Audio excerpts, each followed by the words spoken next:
Ryan, wag na wag kang lilingon sa likod mo. Bakit? Merong isang batang sumusunod sa atin. Duguan siya. Alam mo, ikaw, ang hilig mong manakot porket may third eye ka. Tila ba gustong manghingi ng tulong? Eh, yun naman pala eh. Bakit hindi mo tulungan? Eh, ikaw yung may third eye. Ikaw yung nakakakita sa kanila. Eh, ayoko siyang tulungan eh. Ayoko siyang tignan. Nakakatakot kaya. Hindi na ako titigilan yan kapag kinausap ko siya. Alam mo, grabe ka. Dapat tulungan mo sila eh. Sabihin mo na kung anong gusto mong sabihin, Ryan. Pero hindi ko siya tutulungan. Lalong-lalo nang ayoko siyang tignan. Tara na nga. Bilisan na natin maglakad. Magre-review pa tayo eh. Sige na nga, tara na. Exam na bukas. Bilis! Uy, Ryan! Tara na! Baka malate pa tayo dun eh. Saglit lang. Last na to. Wow! Sagad kung sagad mag-review, Ryan ha. Baka naman maging top notcher ka niyan. Sa bagay, meron ka nga katabi dyan ngayon oh. Feeling ko siya magsasabi sa'yo ng mga sagot eh. Alam mo ikaw, ang hilig mo magbiro. Di ako nagbibiro. Meron ka nga katabi. Nakikita ko. Tigilan mo nga ako sa kagaganyan mo. Eh, itong lapis. Pinabasbasan ko na din to. Dumaan kami dun sa may simbahan eh. Sana talaga pala rin din ako no. Makapasa sana ako. Siyempre ikaw din.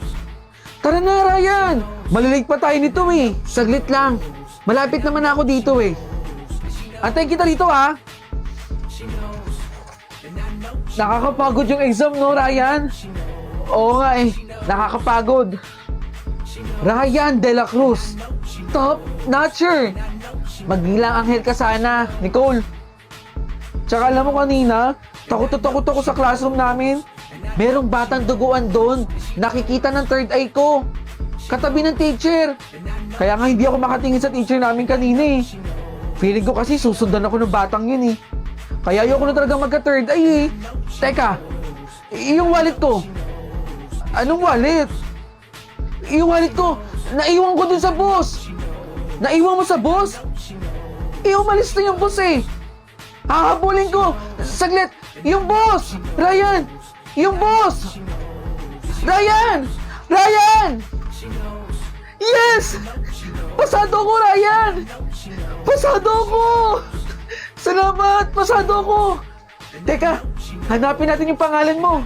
Sige. Ryan!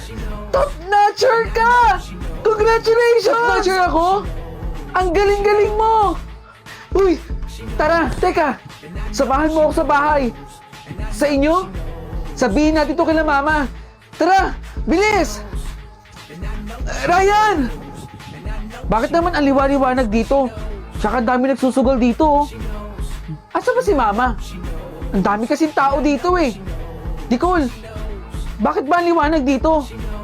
Ryan, di ba sinabi ko naman sa'yo na may third eye ako? Oo, may third eye ka nga. Hindi ka nakaligtas kahapon sa aksidente. Silipin mo.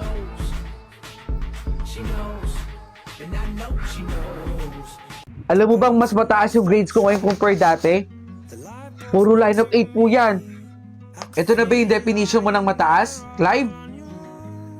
Kung nabubuhay lang yung kapatid mo, sigurado akong mas mataas pa sa'yo yun. Eh nag-aaral kasi talaga mabuti yun eh. Ikaw kasi hindi kita nakikita kung talaga ba nag-aaral ka rito. 88? 87? Okay na siguro to. Opo ma, mataas na po yan. Oh. Ano pa gusto mo sabihin ko? Congrats? Eh di congrats, Clive. Pag-usaya mo pa ha. Gusto ko yung mas mataas pa katulad dun sa kapatid mo. Okay?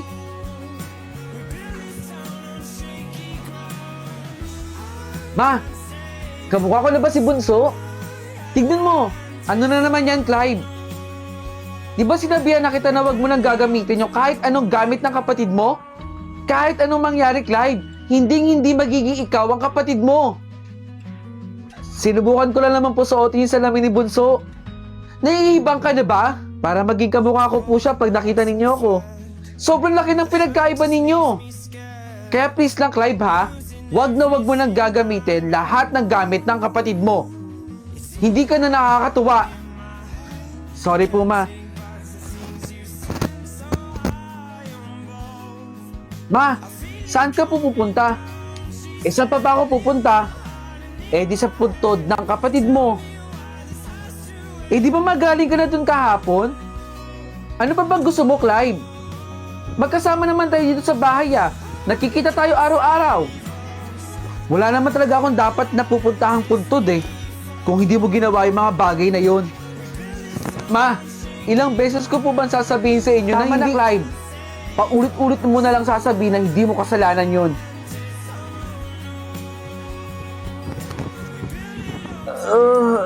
Good morning, Ma. Clive, suot mo na naman yung pantulog ng kapatid mo. Wala ka na bang damit? Wala na po kasi akong masuot, Ma eh. Pilit mong pinapaalala sa akin lahat ng mga nangyari noon. Sobrang laki ng pagkakaiba ninyo. Magaling yung kapatid mo. Matalino. At masipag.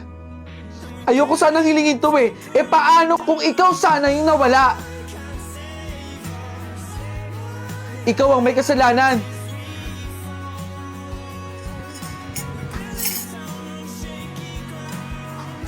Tingnan mo nga kung bagay ito kay Bunso. Regalo ko sa kanya to eh. Ang taas kasi ng grades niya eh. Deserve na tong regalo na to. Feeling ko bagay kay Bunso to eh. Ang ganda, di ba? Sigurado akong bagay yan kay Bunso, Ma. Nasaan po yung akin?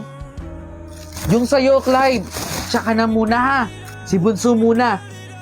Basta re-regaluhan din kita. Excited akong makita ni Bunso to. Andiyan na ba si Bunso?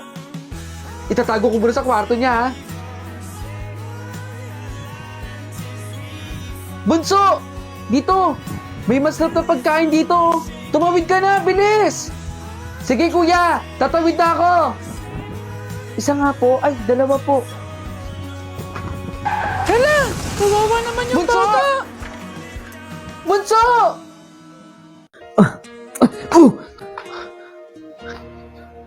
Kabayan?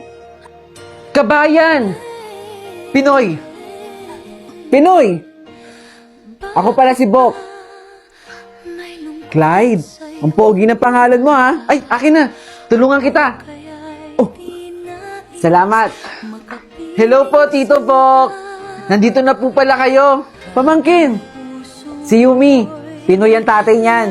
Kaso, mas piniling maging adik at basugalero. Kaya iniwan niya yung mag-ina niya rito.